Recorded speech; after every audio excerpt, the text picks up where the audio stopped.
మహిమాన్వితుడై ఉన్న దేవుని నామానికి మహిమ కలుగును గాక. ఈ వాగ్దాన సందేశాన్ని వింటున్న మీకు, మీ కుటుంబాలకు మన ప్రభువును ప్రియరక్షకుడైన యేసుక్రీస్తు ప్రభువు నుండి కృపయు సమాధానమును విస్తరించును గాక. ఆమేన్. ప్రియ దేవుని బిడ్డలారా, గడిచిన కాలం అంతా కూడా దేవాది దేవుడు ఆయన కృపారెక్కల నీడలో మనల్ని భద్రపరిచి ఉన్నారు. ఇచ్చిన ప్రతి వాగ్దానము కూడా మన ఎడల దేవుడు నెరవేర్చి ఉన్నాడు. అట్లాగని ఈ సెప్టెంబర్ 4 దేవుడు మనకిచ్చిన వాగ్దానమును కూడా ప్రార్థనా పూర్వకంగా ఉండి మనము ధ్యానించుకుందాము.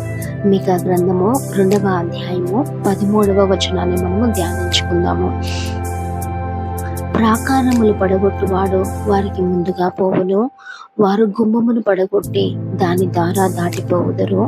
వారి రాజు వారికి ముందుగా నడుచును, యెహోవా వారికి నాయకుడుగా ఉండును. ఆమేన్. ప్రియ దేవుని బిడ్డలారా, ఇక్కడ దేవుడు అంటా ఉన్నాడు కదా, ఆయనే మన ముందు నడుస్తూ దేవుడే మనకి రాజుగా ఉండి, దేవుడే మనకి నాయకుడిగా ఉండి మన యుద్ధాలు జరిగించి, మన ఎదుట ఉన్న ప్రతి అడ్డులు ఆటంకాలు తొలగించి, మన ఎదుట ఉన్న ఇత్తడి ప్రాకారాలు ఇనుప గడియలను విడగొట్టి మనల్ని ముందుకు నడిపించును గాక అని దేవుని లేఖనము సెలవిస్తా ఉంది. వాక్యం వించిన ప్రియ దేవుని బిడ్డ, నువ్వు ఎలాంటి పరిస్థితులు గుండా వెళ్తున్నావో, ఒకవేళ నీ మార్గములంతా మోయబడిన స్థితిలో ఉన్నాయేమో, ఈ మార్గము కానరాక ఏ దిక్కు తోచగా నలుదిశలా పట్టబడిన స్థితిలో, ఒక క్లోజ్డ్ అయిపోయిన ఒక స్థితిలో నువ్వు ఉన్నావేమో, అయితే దేవుడు అంటా ఉన్నాడు కదా, నేను నీ ముందుగా నడిచి నీ ఎదుటగా ఉన్న ప్రాకారములు పడగొట్టేదను, ఎరుపు గోడలు నేను కూల్చేదను అని దేవుడు మాట్లాడుతూ ఉన్నాడు. ఎప్పుడంటే దేవుణ్ణి నీవు నాయకుడిగా, దేవుణ్ణి రాజుగా, దేవుణ్ణి అధిపతిగా, ఒక అధికారిగా నీ జీవితంలో ఆయనకు అవకాశం ఇచ్చినప్పుడు, నీ సొంత నిర్ణయాలు నీవు తీసుకున్నప్పుడు కాదు, కానీ దేవునికి నీవు చోటిచ్చి, దేవుని నడిపింపుకు నీవు చోటిచ్చి, ఇశ్రాయేలీయుల సర్వ సైన్యములకు అధిపతి యెహోవా నా రాజా, నా ముందు నడువు ప్రభువా అని నువ్వు ఎప్పుడైతే దేవుడికి నీ జీవితాన్ని అప్పగిస్తావో, నా జీవితం నీది ప్రభువా, నువ్వు ఎటు నడిపిస్తే నేను అటు నడుస్తానని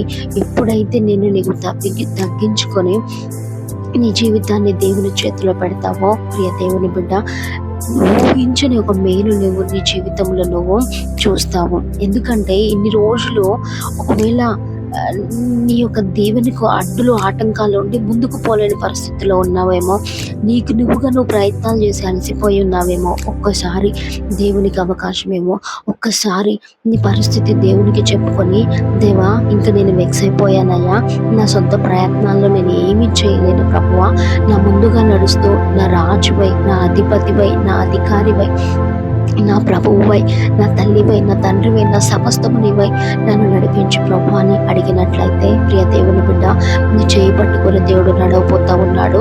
ఒక ఊహకు అందని గొప్ప మేలు నీ జీవితంలో నువ్వు చూడబోతా ఉన్నావు. చిన్న ప్రార్థన చేసుకుందాం. తండ్రి, మీరు ఇచ్చిన వాగ్దానమును బట్టి నీకే స్తోత్రాలు ప్రభువా. మా ముందు నడుస్తూ ప్రాకారములు పడగొట్టి ప్రతి అడ్డుల ఆటంకాలు తొలగించి, మా ఆశీర్వాదాలకు ఒక మార్గం ఏర్పరచి, నీకు సాక్షులుగా, నీ దీవెనకు, నీ కృపకు పాత్రులుగా మమ్మల్ని చేయమని యేసు నామములో అడుగుచున్నాను నా పరమ తండ్రి. ఆమేన్. ఆమేన్.